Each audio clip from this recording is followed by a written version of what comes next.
RG classes में आपका स्वागत है। आज हम राजनीति शास्त्र के पहला लेसन और दूसरा लेसन के बारे में हम चर्चा करेंगे। इससे भी ज़्यादा पहला लेसन और दूसरा लेसन में ज़्यादा इंपॉर्टेंट चीज़ नहीं है, जो है इंपॉर्टेंट वही बताएं, कहा कि समय बहुत ही कम बचा हुआ है और बिहार बोर्ड का 10th क्लास का एग्ज़ाम बहुत ही नज़दीक है। उससे पहले सेंट ऑफ एग्ज़ाम भी पढ़ने वाला, उससे रिलेटिव हम कुछ क्वेश्चन करवाते हैं जो इंपॉर्टेंट है, उसी के बारे में राजनीति शास्त्र के बारे में पढ़ेंगे सर। तो दोस्त राजनीति शास्त्र में कुछ ज़्यादा खास नहीं है। फर्स्ट लेसन और सेकंड लेसन में स्टार्टिंग है, तो थर्ड लेसन से स्टार्टिंग है, उसमें पढ़ना है संघीय शासन व्यवस्था की विशेषता के बारे में। तो लेसन 1 में जो इम्पोर्टेंट है उसकी जो पूछा हुआ बिहार बोर्ड, उसी के बारे में हम आज चर्चा करते हैं सर। तो दोस्तों पहला में पढ़ना है तो आर्टिकल 15 और आर्टिकल 19 के बारे में, पहला लेसन में यही पढ़ना है, ज़्यादा इंपॉर्टेंट है। जैसे कि आर्टिकल अनुच्छेद 19 और अनुच्छेद 15 से आप क्या समझते हैं। अनुच्छेद 15 को परिभाषित करिए आर्टिकल से, हिंदी होता है अनुच्छेद 19 या 15, सब क्या समझते, यही पहला लेसन से राजनीति शास्त्र में पूछता है। तो हम पढ़ेंगे सर पहले अनुच्छेद अनुच्छेद अनुच्छेद 15। अनुच्छेद 15 का अर्थ क्या होता है या अनुच्छेद 15 से आप क्या समझते हैं, यही सर पहला पढ़ना है सर। फर्स्ट लेसन ज़्यादा इंपॉर्टेंट चीज़ नहीं है सर, इसी पढ़ना अनुच्छेद 15 के बारे में। अनुच्छेद 15 के बारे में जानते हैं सर, तो एनसीईआरटी का बुक निकाल के बताते हैं आपको। अनुच्छेद 15 ऐसे तो देखो सर, अनुच्छेद 15 और 19 दोनों एक ही से तो ज़्यादा भिन्न भी नहीं, एक दूसरे सेम है। अनुच्छेद 15 में कहते हैं हमारे संविधान, भारतीय संविधान में ये बताया गया कि अनुच्छेद 15 के तहत सर कोई भी किसी भी देश या व्यक्ति से सर भेदभाव करना निषेध मना है। तो आपको दोनों में 15 और 16 ज़्यादा इंपॉर्टेंट डिफरेंस नहीं है। वही बोलते हैं आर्टिकल 15 से आर्टिकल 15 में दोस्तों बोला है कि कोई भी नागरिक, भारतीय नागरिक हो सर, कहीं भी जाकर कहीं भी रहकर पढ़ लिख कहीं भी जाकर बस सकता है या रह सकता है या अपना ज़मीन खरीद सकता है, या तो वहाँ से लाकर सर पढ़ लिखाए अपने को कुछ बन सकता है या अपना बिजनेस कर सकता है। वो आर्टिकल 15 और 19 में दोनों एक दूसरे से सेम है, ज़्यादा भिन्न भिन्न नहीं है। वैसे पढ़ना पड़ेगा सर आर्टिकल से 15 के बारे में कि आर्टिकल 15 होता है क्या सर। चले भाई चलता चलता है आर्टिकल से 15 के बारे में चलते सर। आर्टिकल से 15 है तो क्या है सर, आर्टिकल से 15 तो सर कि आर्टिकल 15 में ज़्यादा नहीं दिया है, ज़्यादा इंपॉर्टेंट भी नहीं है। आर्टिकल 15 में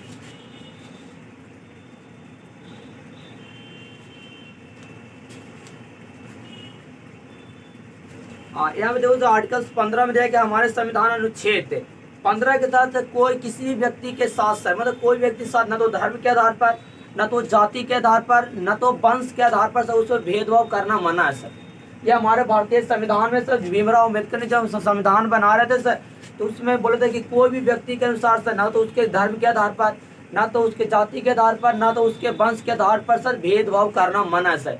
ये आर्टिकल 15 के तहत सर, अगर कोई व्यक्ति आपके साथ धर्म के आधार पर कर रहा है कि आप तो हिंदू है मुस्लिम से, इसके साथ भेदभाव कर रहा है, या जाति के आधार पर तो उसके साथ भेदभाव कर रहा है सर, या वंश के आधार पर कि वो वंश का है, वो वंश के आधार पर तो उनके साथ भेदभाव कर रहा है, तो आप जाकर सर थाना में FIR दर्ज करवा सकते, उस पर सर आर्टिकल से 15 का धारा लग सकता है सर। इसे बोलते हैं कि 15 आर्टिकल कहता है कि किसी भी व्यक्ति भारतीय संविधान के अनुसार कोई भी व्यक्ति के साथ न तो धर्म के आधार पर, न तो वंश के आधार पर, न तो भेदभाव कर सकते हैं सर, भेदभाव करना कुछ है मना है सर। तो वही आर्टिकल 15 की कुछ हम पूछता है कि आर्टिकल 15 सब क्या समझते हैं सर। वही लिखेंगे सर कि भारतीय संविधान के अनुसार, वही लिखेंगे सर कि भारतीय संविधान के अनुसार, भारतीय संविधान भारतीय संविधान के अनुसार भारतीय संविधान के अनुसार भारतीय संविधान के अनुसार किसी भी व्यक्ति के साथ, किसी भी व्यक्ति के साथ, किसी भी व्यक्ति के साथ धर्म के आधार पर, ना तो धर्म के आधार पर, ना तो धर्म के आधार पर, ना तो जाति के आधार पर, ना तो जाति के आधार पर, जाति के आधार पर, जाति के आधार पर या जाति के आधार पर या जन्म के आधार या वंश के आधार पर, या वंश के आधार पर, या वंश के आधार पर भेदभाव करना, आधार पर भेदभाव, आधार पर भेदभाव, भेदभाव करना, भेदभाव करना निषेध है। निषेध मतलब होता है मना है सर। अब कोई भी व्यक्ति को सर ना तो उसके जाति के आधार पर कर सकते हैं कि वो फलना जाति का है, चिल्ला जाति का है सर, बोलते ना तो धर्म के आधार पर ना जाति के आधार पर सर। निषेध करना मना, निषेध का मतलब होता है सर भेदभाव, निषेध करना मना है, निषेध करना मना है सर। ये आर्टिकल 15 का अर्थ होता है सर। देखिए आर्टिकल 15 कुछ हम पूछा हुआ बिहार बोर्ड इसीलिए लिखवा था कि फर्स्ट लेसन ज़्यादा इंपॉर्टेंट नहीं है, इसलिए बोल रहे थे कि आर्टिकल 15 क्या है, दो एक इंपॉर्टेंट आर्टिकल 15 और आर्टिकल 19 पूछा है। पता है कि आर्टिकल 15 क्या है, तो बोलते कि भारतीय संविधान के अनुसार सर कोई भी व्यक्ति के अनुसार सर ना तो आप जाति के आधार पर, ना तो धर्म के आधार पर, ना तो वंश के आधार पर आप भेदभाव कर सकते हैं। ये भेदभाव करना ये मना सर, यही आर्टिकल 15 का अर्थ होता है। समझे सर, आर्टिकल 15 का ये अर्थ है सर, समझ गया ना। वही सर आर्टिकल 15 का अर्थ ये सर, थोड़ा सा लिख लीजिए एक सेकेंड।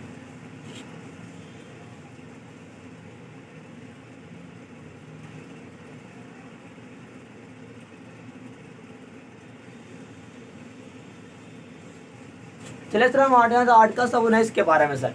आर्टिकल 19 में क्या कहा था सर कि कोई भी व्यक्ति सर भारतीय संविधान के अनुसार सर कोई भी भारत का व्यक्ति सर कहीं भी कोई भी देश कोई भी भारत के कोई भी राज्य में जाकर जमीन खरीद सकता है, रह सकता है या तो बिजनेस कर सकता है सर। ऐसा प्रकार में मतलब क्या बोलता भेदभाव करना मना सर। पहले तो पहले तो जम्मू कश्मीर में सर कोई व्यक्ति सर जाकर सर वहाँ पे जमीन है तो नहीं रह सकता था, तो जमीन नहीं खरीद सकता था भाई। पर जैसे इस आर्टिकल से 375 मोदी है वहाँ से अनुसार अब जाकर वहाँ पे जमीन खरीद सकता है, जाकर रह सकता है, अपना घर बना सकता है सर। अब भारतीय संविधान वो वहाँ पे लागू हो गया सर। पहले यहाँ पे आर्टिकल 375 लागू हुआ था, जैसे 375 आर्टिकल हट गया सर, वहाँ पे आप जाकर कुछ भी कर सकते हैं, या तो जमीन खरीद सकते हैं, रह भी सकते हैं, पढ़ाई लिखाई कर सकते हैं, वहाँ पे निषेध माना नहीं है सर। तो वही आर्टिकल 19 सर, आर्टिकल 19 कहता था कि भारतीय संविधान के अनुसार सर कोई भी व्यक्ति भारत के कहीं भारत के कोई भी कोना में जाकर सर रह सकता है, बिजनेस कर सकता है सर, या पढ़ाई लिखाई करते इस पर निषेध मना है सर। कोई भी इस पर भेदभाव नहीं करेगा सर। इस पर भेदभाव कर रहा ना तो FIR दर्ज करा तो आर्टिकल 19 धारा 19 लग जाएगा सर। ये बोलता था कि आर्टिकल 19 से क्या सर, तो लिखता आर्टिकल 19 के अर्थ सर क्या अनुच्छेद 19 का अर्थ या 19 से आप क्या समझते हैं। अनुच्छेद 19 का अर्थ या अनुच्छेद 19 से आप क्या समझते हैं। वही बोलता है कि भारतीय संविधान के अनुसार, भारतीय संविधान के अनुसार, भारतीय संविधान के अनुसार, भारतीय संविधान के अनुसार, भारतीय संविधान के अनुसार, भारतीय संविधान के अनुसार कोई भी व्यक्ति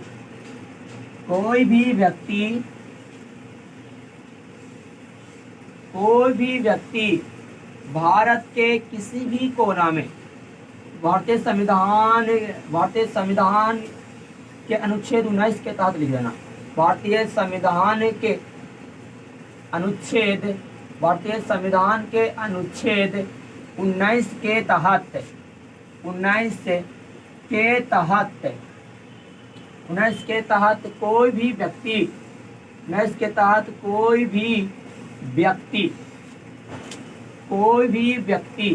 भारत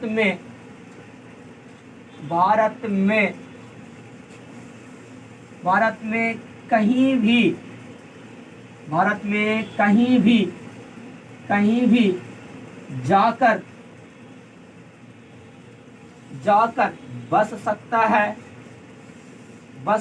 है, जमीन खरीद सकता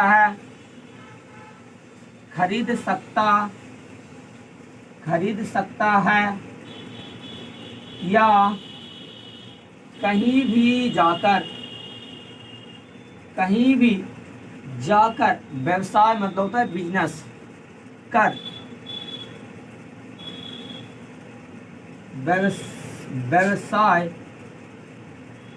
कर सकता है, व्यवसाय कर सकता है।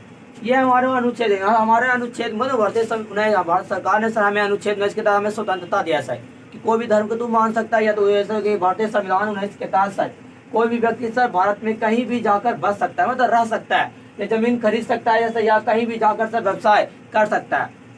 ये हमारा अनुच्छेद 19 के तहत हमारे सरकार ने हमें खुली आज़ादी दी है सर कि हमारे धर्म के आधार पर तुम्हें भेदभाव कर रहा है तो वो निश्चित माने एफआईआर दर्ज करवा सकता है, शिकायत हो जाएगा सर।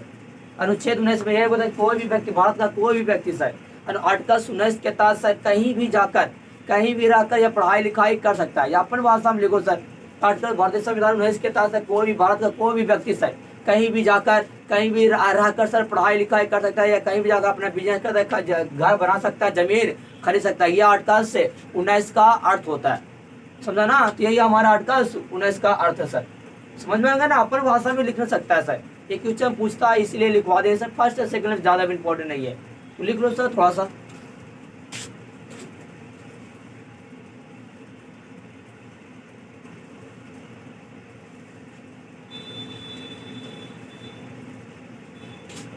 चलते हैं थोड़ा सा आगे बढ़ते हैं। फर्स्ट देख लेते हैं थोड़ा सा इंपॉर्टेंट चीज इसमें क्या है सर। जो सर इसमें रहता है सर एक इसमें एक ऑब्जेक्टिव है तो नोट में लिख लेना सर। ये ऑब्जेक्टिव पूछा हुआ कि भारत का वित्तीय राजधानी किसे कहा जाता है सर। तो सही है, इकोनॉमिक्स में भी पढ़ना सर, अर्थशास्त्र में भारत का वित्तीय राजधानी के बारे में पढ़ना है, पर इसमें है तो थोड़ा सा नोट में लिख लेना। ये इंपॉर्टेंट है, पूछता है सर कि भारत का वित्तीय राजधानी किसे कहा जाता है सर। तो लिख लेते हैं कि भारत का वित्तीय मतलब होता पैसा वाला राजधानी, वित्तीय राजधानी, भारत का वित्तीय राजधानी किस शहर को कहा जाता है, किस शहर को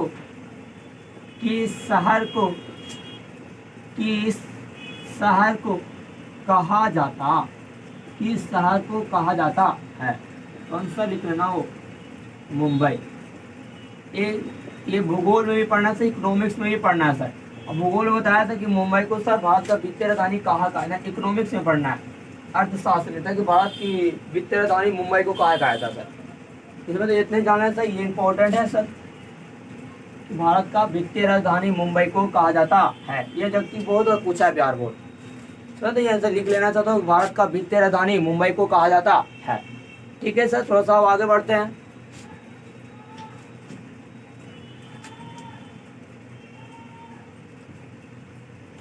अब इसमें ज़्यादा इम्पोर्टेंट नहीं है।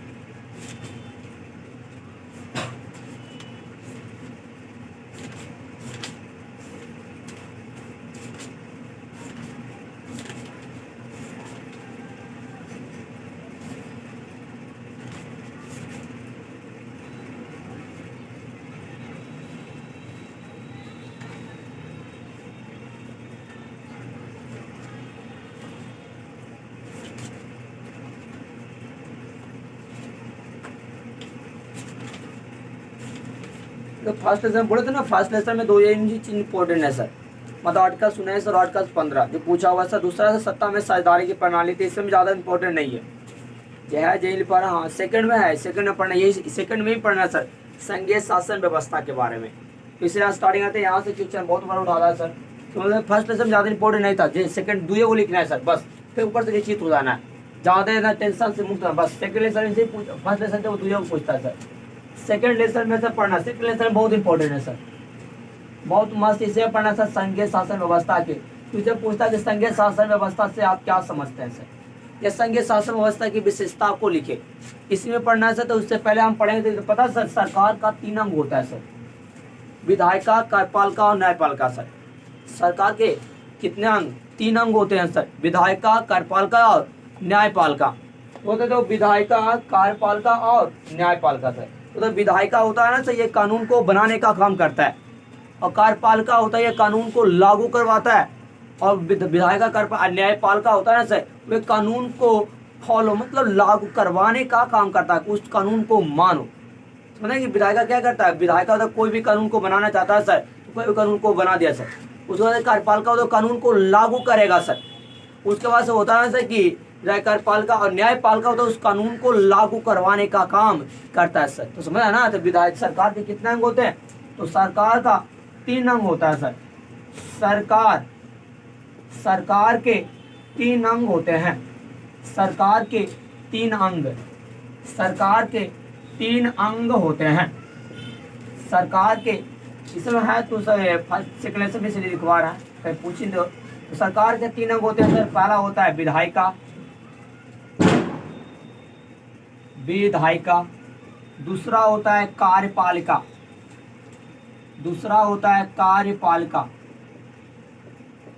और तीसरा होता है न्यायपालिका सर। तो इसका काम क्या है? सरकार के 3 अंग, ये तीनों अंग क्या करता है सर? तो विधायिका होता है सर, कोई भी कानून को लागू करेगा सर। विधायिका कानून को बनाने का काम करता है। हाँ, विधायिका कानून को बनाने का काम करता है। विधायिका कानून को बनाने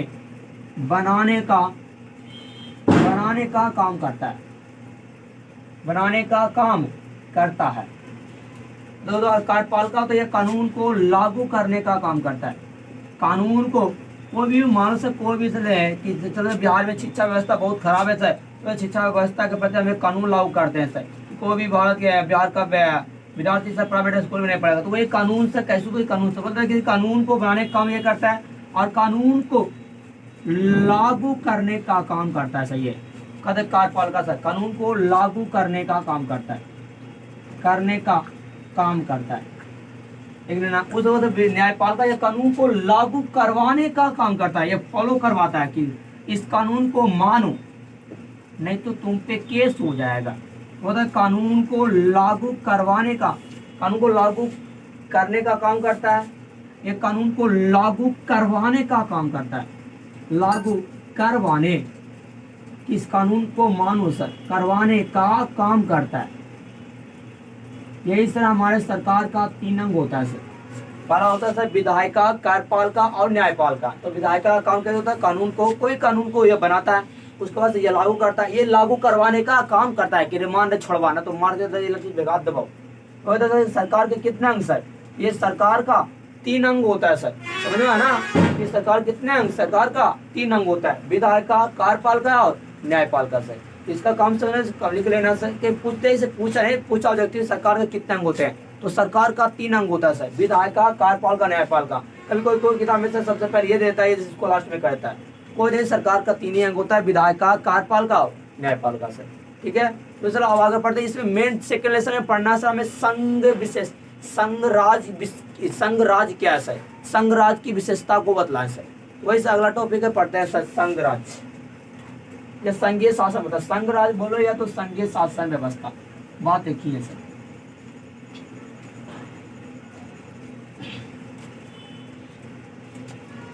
इसमें सेकंड टॉपिक में पढ़ना टॉपिक का नाम है सत्ता में बंटवारा सर। बोलते कि सत्ता में बंटवारा क्या है कि सर होता है क्या सर? कि सत्ता से बंटवारा से आप क्या समझते हैं? बहुत आसान है। तो सर हमारे भारतीय संविधान में पता है सर, सरकार को मतलब प्रधानमंत्री, केंद्रीय सरकार और राज्य सरकार। बोले तो प्रधानमंत्री, मुख्यमंत्री ऐसा को कामों को तो 3 भागों में 3 सूची में बांटा गया सर। संघ सूची, राज्य सूची और समवर्ती सूची सर। उसमें पढ़ेंगे सर, जस्ट टॉपिक है। बोलते कि सबके कामों को अलग अलग बांटूंगा कि नहीं, इसमें तो तू ही कानून बना सकता है, इस पर है तो तू ही कानून बना सकता है सर। कोई बोलता है किस्सा होती है हमारे मुख्यमंत्री जी, सॉरी प्रधानमंत्री, मुख्यमंत्री को सर इन दोनों के कामों को तो 3 भागों में बांटा गया सर।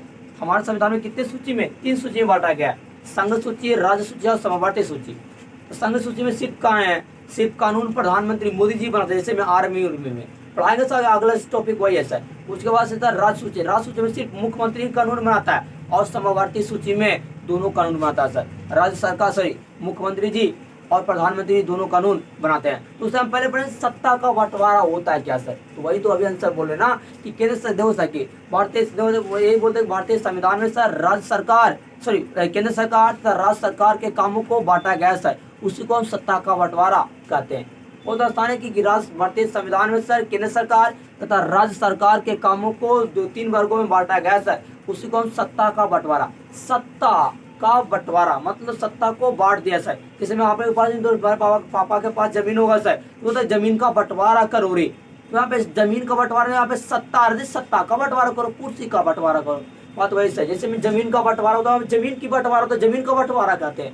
यहाँ पे सत्ता की बंटवारी हो रही थी, बस किसके किसके बचेगा। तुम्हारे जमीन का बंटवारा करता है या तो दोनों भाइयों के बीच बांटता है, तो वही बात है सर, जमीन का बंटवारा होता है। यहाँ पे सत्ता की बंटवारा, सत्ता में दुइये को ये सर, या तो एक केंद्र सरकार है एक राज्य सरकार है, यही दोनों के बीच बांटेगा ना।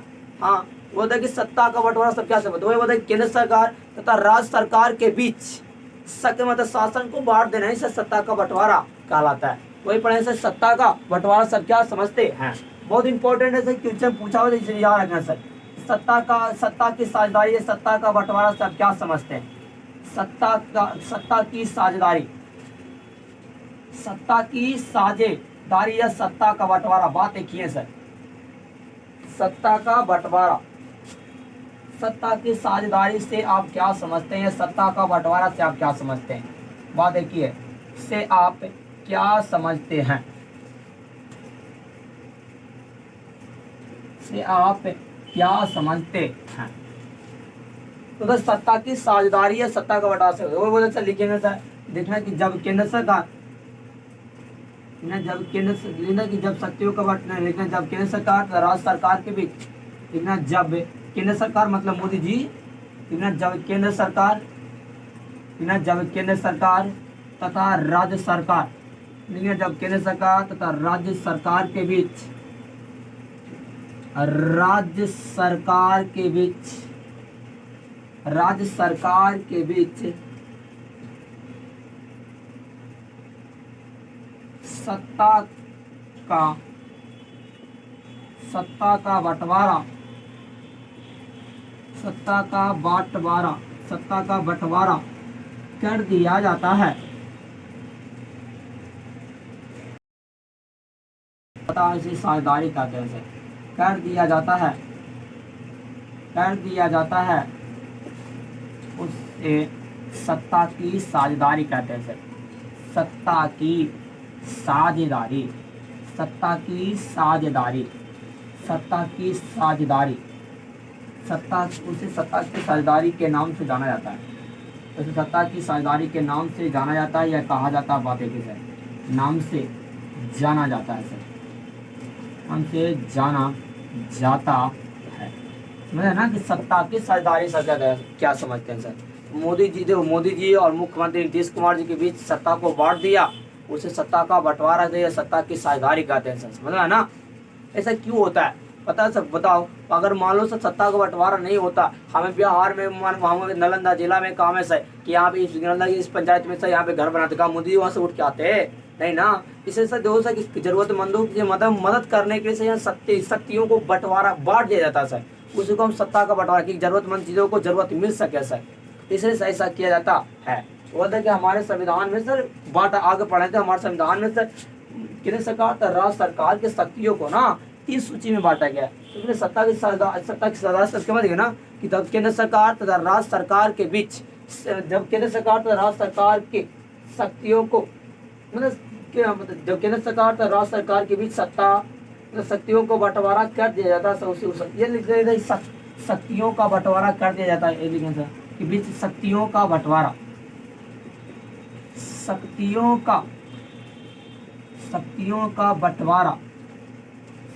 का बंटवारा कर दिया जाता है, उसे सत्ता की साझेदारी के नाम से जानते हैं, जैसा सत्ता की साझेदारी कहते हैं। समझ में आएंगे ना सत्ता की साझेदारी क्या। हाँ, तो अगले टॉपिक में पढ़ते हैं सर। अब आता है सर संघ सूची के बारे में। सही, संघीय शासन व्यवस्था या संघ राज्य से आप क्या समझते हैं, बात एक ही है। अब एडिंग से मेन रूल्स यही सर, ये भी बहुत इंपॉर्टेंट है सर। संघीय शासन व्यवस्था सर बहुत इंपॉर्टेंट है। संघीय शासन व्यवस्था या संघ राज्य क्या है सर, बात एक ही। संघीय शासन व्यवस्था बहुत इंपॉर्टेंट है, इसको VVI करना बहुत इंपॉर्टेंट। संघीय शासन व्यवस्था है ना सर, बहुत इंपॉर्टेंट है सर संघीय शासन व्यवस्था।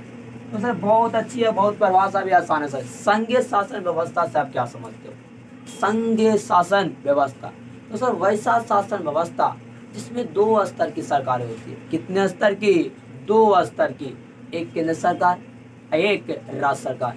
बोले तो एगो मुख्यमंत्री जी रहथिन, एगो प्रधानमंत्री जी रहथिन। वही हो सके वैसे वैसा देश में सर संघीय शासन व्यवस्था लागू होगा। जैसे भारत में सर, भारत में संघीय शासन व्यवस्था लागू है, प्रधानमंत्री जी है ना, मुख्यमंत्री जी है कि नहीं है, हाँ। वही तो बात है सर, संघीय शासन व्यवस्था। तो वैसा शासन व्यवस्था है जिसमें 2 स्तर की सरकारी होती है। कितने स्तर की? 2 स्तर की, एक केंद्र सरकार तथा एक राज्य सरकार सर। उसी को हम संघीय शासन व्यवस्था के नाम से जानते हैं सर। समझ में आएंगे ना परिभाषा? बहुत एक संघीय शासन व्यवस्था को बोलते संघ राज्य कैसा है, तो वैसा राष्ट्र जिसमें 2 स्तर की सरकार होती है सर, संघीय शासन व्यवस्था के नाम से जानते हैं। समझ गया ना कि वैसा शासन व्यवस्था जिसमें 2 स्तर की सरकार होती है। एक राज्य सरकार, राज्य सरकार बोले तो मुख्यमंत्री जी, एक केंद्र सरकार, केंद्र सरकार मतलब सेंटर चले दिल्ली, प्रधानमंत्री जी। वही जैसा देश में सर संघीय शासन व्यवस्था होता है। जैसे बोले ना अमेरिका में भी है सर, पर वहाँ का संविधान का अनुसार अलग अलग है। यहाँ पे भारतीय में तो देखो, भारतीय में एग्जाम्पल ले लो ना, भारत में संघीय शासन व्यवस्था लागू है सर। क्यों? क्योंकि इसमें भी प्रधानमंत्री जी या मंत्री भी हैं सर, इसी से संघीय शासन व्यवस्था है। वही लिखेंगे सर कि वैसा शासन व्यवस्था। वही परिभाषा बहुत आसान से याद रखना सर, ज्यादा भारी चीज नहीं। तो लिखना चाहिए कि वैसा शासन व्यवस्था, लिखना वैसा शासन व्यवस्था, लिखना वैसा शासन व्यवस्था, ना वैसा शासन व्यवस्था जिसमें 2 स्तर की सरकारें होती है। ना वैसा शासन व्यवस्था जिसमें 2 स्तर, ना वैसा शासन व्यवस्था जिसमें 2 स्तर की सरकारें होती है। ना वैसा शासन व्यवस्था जिसमें 2 स्तर की सरकार, ना वैसा शासन व्यवस्था जिसमें 2 स्तर की सरकार होती है इसमें वैसा शासन व्यवस्था जिसमें 2 स्तर की सरकारें होती है उसे संघीय शासन व्यवस्था के नाम से जानते हैं। उसे संघीय शासन व्यवस्था, संघीय शासन व्यवस्था। ना वैसा शासन व्यवस्था जिसमें 2 स्तर की सरकारें होती है, या तो इसलिए हाँ, एक वैसा शासन व्यवस्था जिसमें 2 स्तर की सरकारें होती है सर। और होती है, पहला होता है केंद्र सरकार, केंद्र सरकार, 2 स्तर की सरकारें होती है, पहला केंद्र सरकार तथा दूसरा राज्य सरकार, राज्य सरकार। तो वैसा शासन व्यवस्था जिसमें 2 स्तर की सरकार होती है, केंद्र सरकार तो दूसरा राज्य सरकार को ही संघीय शासन व्यवस्था, कोई संघीय शासन व्यवस्था, शासन व्यवस्था, शासन व्यवस्था, शासन व्यवस्था कहा जाता है या कहते हैं। ये लिखना सर, कहा जाता है या कहते हैं, कहा जाता है या कहते हैं। अपना मर्जी से लिखना सर, ये वही चीज़ लिखना सर, या कहते हैं या कहा जाता है, बात एक ही है। और ये तुम्हारी मर्जी, वही लिखना सर, है ना। तो संघीय शासन व्यवस्था क्या सर? तो वैसा शासन व्यवस्था जिसमें 2 स्तर की होगी सर, एगो प्रधानमंत्री जी होती, एगो नीतीश कुमार जी होती। वही बात है सर कि वैसा शासन व्यवस्था जिसमें 2 स्तर की सरकारें होती है सर, एक केंद्र सरकार और दूसरा राज्य सरकार की। समझा ना? तो वही सर संघीय शासन व्यवस्था। समझ गया ना? ये क्वेश्चन तो परिभाषा में पूछा कि संघीय शासन व्यवस्था क्या है। अब इम्पोर्टेंट है, ये 5 में क्वेश्चन पूछता है सर कि संघीय शासन व्यवस्था की विशेषताओं को लिखिए कि इसकी क्या विशेषता है। तो सर संघीय शासन व्यवस्था की विशेषता सर लिख लेना सर, वीडियो को पॉज करके सर। और सर संघीय शासन व्यवस्था की विशेषता सर, समझ में आएगा ना? संघीय शासन व्यवस्था की विशेषता, संघीय शासन व्यवस्था की विशेषता है। इंपॉर्टेंट है सर, याद रखना सर। संघीय शासन व्यवस्था की विशेषताएं, संघीय शासन व्यवस्था की विशेषताएं सर। देखो सर, संघीय शासन व्यवस्था की निम्नलिखित विशेषता होती है सर। क्या होती है? बहुत सारी विशेषता होता है सर। तो लिखिए सर कि संघीय शासन व्यवस्था की निम्नलिखित विशेषताएं होती है। संघीय शासन व्यवस्था की, संघीय शासन व्यवस्था, संघीय शासन व्यवस्था की, संघीय शासन व्यवस्था की निम्नलिखित विशेषताएं, निम्नलिखित विशेषताएं,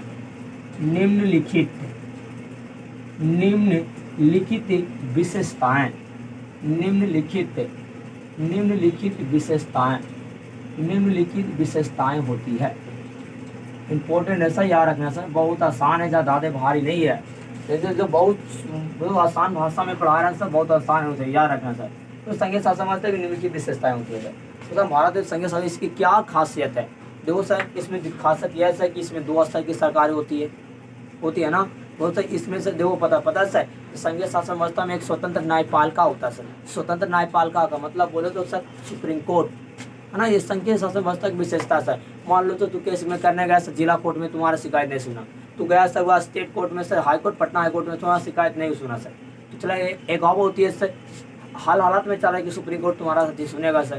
तो वही बात है सर, संघीय शासन में 2 स्तर की सरकार होती है, केंद्र सरकार, एक राज्य सरकार है ना। प्रभाषा लिख देंगे सर। उस पर एक स्वतंत्र न्यायपालिका होती है सर, वो देखने होती है सर। और तीसरा कारण तो पता है सर कि संघीय शासन व्यवस्था में सबसे ज्यादा शक्तिशाली होता है तो वह केंद्र सरकार, मोदी जी होते हैं सर। कौन होते हैं? मोदी जी। याद रखना सर, मान लो सर मान लो कि नीतीश कुमार जी और मोदी की भी लड़ाई हो रही सर, या तो मान लो नीतीश कुमार जी और कोई कानून बने के लागू करके बिहार में, और मोदी जी का कि नहीं कानून नहीं लागू होगा, तो मतलब तो दोनों में टकराव पर ऊपर होगा सर। तो इसी का जाएगा सुप्रीम कोर्ट के पास। और किसकी मानता सबसे ज्यादा बात माना जाएगा, तो सबसे ज्यादा मानता प्रधानमंत्री मोदी जी की बात मानी जाएगी। नहीं मोदी जी है तो मोदी जी, तू नहीं कुछ कर सकता है सर। तो संघीय शासन व्यवस्था में सबसे शक्तिशाली होता है तो वे प्रधानमंत्री होते हैं सर, समझा ना। ये 3 को हो गया सर, उसको पता है सर। और संघीय शासन व्यवस्था में अगर संघीय शासन व्यवस्था में हो गया सर कि 2 स्तर की सरकारें होती है, एक स्वतंत्र न्यायपालिका होता है सर, और संघीय शासन व्यवस्था में सबसे अधिक शक्तिशाली कौन होता है सर? मोदी होता है सर, होता है ना। बस लिखते हैं सर कि निम्नलिखित विशेषता होती है सर। पहला लिखते हैं सर,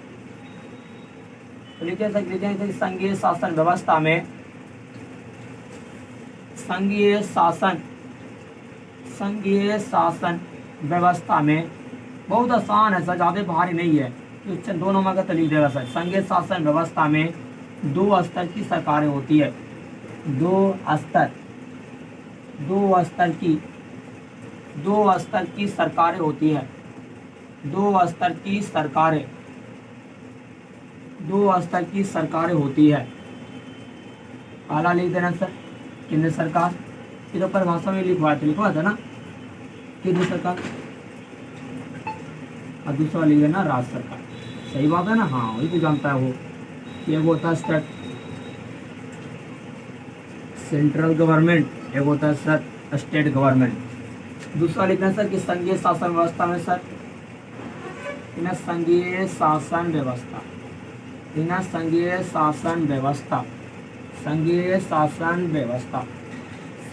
शासन व्यवस्था में एक स्वतंत्र न्यायपालिका, एक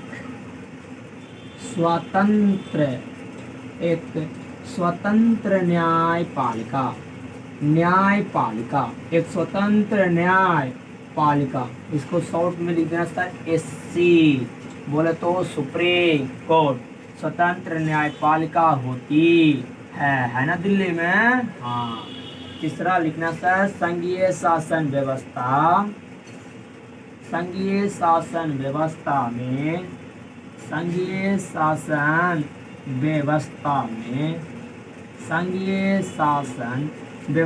में सबसे अधिक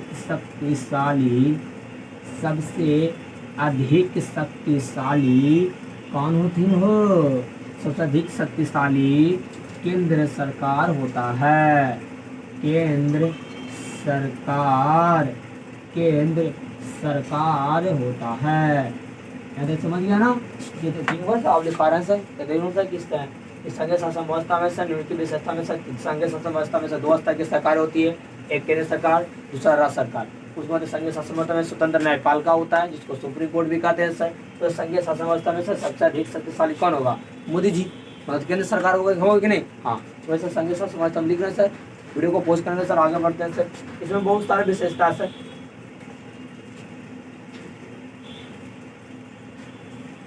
तो संघीय शासन व्यवस्था में सर सबसे अधिक शक्तिशाली हो गया सर।